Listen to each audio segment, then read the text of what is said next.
Hello, नमस्ते।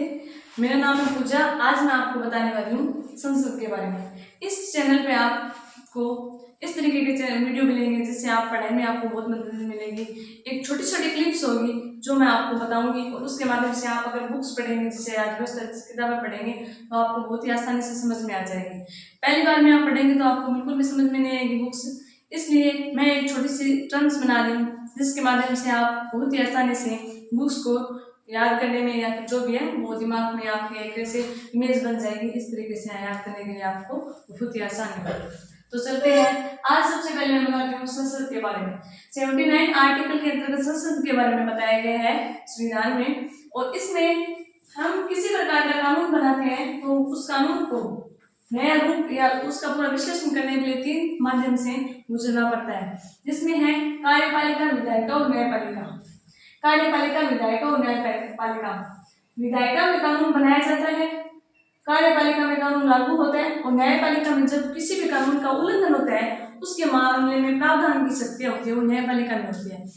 और सबसे पहले कानून बनता है विधायिका में। विधायिका में कानून को बनाया जाता है जिसके अंदर 2 सूचियां होती है, केंद्र सूची और राज्य सूची, और उन दोनों के मिश्रण से एक सूची होती है जिसे समवर्ती सूची बोलते हैं। जब जैसे कानून होते हैं वो दोनों के माध्यम से होते हैं। जैसे बड़े स्तर के जो भी सेंट्रल लेवल के जो भी कानून होते हैं वो केंद्र सूची में आ जाते हैं, और राज्य स्टेट के जो भी कानून होते हैं वो सारे राज्य सूची के अंतर्गत आ जाते हैं।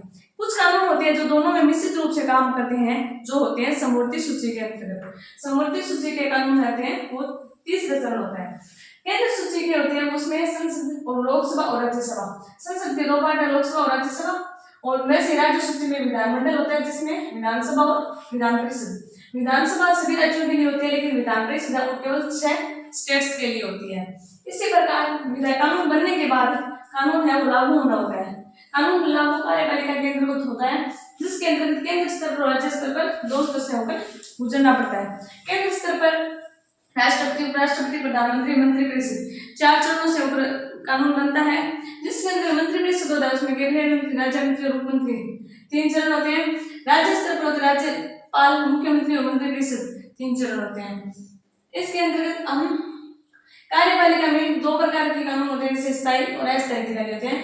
स्थायी अधिकारी जो निश्चित सीमा, जैसे आईएएस है, जिनके एज लिमिट होती है, एग्जाम्पल एज लिमिट है आईएएस अधिकारी के जो भी है 62 वर्ष, जो भी जब एग्जाम राष्ट्रपति पीएम मंत्री बन जाता है तो उसका अंग बन जाता है। जब राष्ट्रपति वो पीएम मंत्री बन जाता है उसके अंग बन जाते हैं, तो वो सब स्थायी में आ जाते हैं। जब तक नहीं बनते हैं तब तक वो अस्थायी रहते हैं। कोई भी अधिकारी के रूप में आ जाता है तो वो एक लिमिट टाइम के लिए होता है, वो स्थायी के रूप में आता है। और जब राष्ट्रपति ये सब होते हैं जो लिमिट टाइम है, जैसे 5 ईयर है, वो फिक्स होता है, 5 साल चुनाव लड़ते हैं, उस तरीके वो अस्थायी तौर पे चुनते हैं।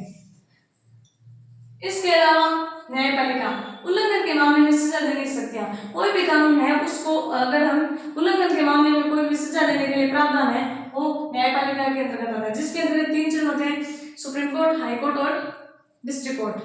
सुप्रीम कोर्ट में कानून है वो पारित होता है जिसके लिए आर्टिकल 124 से 147 सुप्रीम कोर्ट है वो किसी कानून में कोई भी प्रावधान से संबंधित है जिसमें कोई भी हम राज्य का दायर कर सकते हैं जिसके माध्यम से हमें सजा का प्रावधान है, मतलब इस तरीके से। हाई कोर्ट 214 से 231 और डिस्ट्रिक्ट कोर्ट 233 से 237, इस तरीके से कानून को पारित करने का एक पूरा प्रावधान है।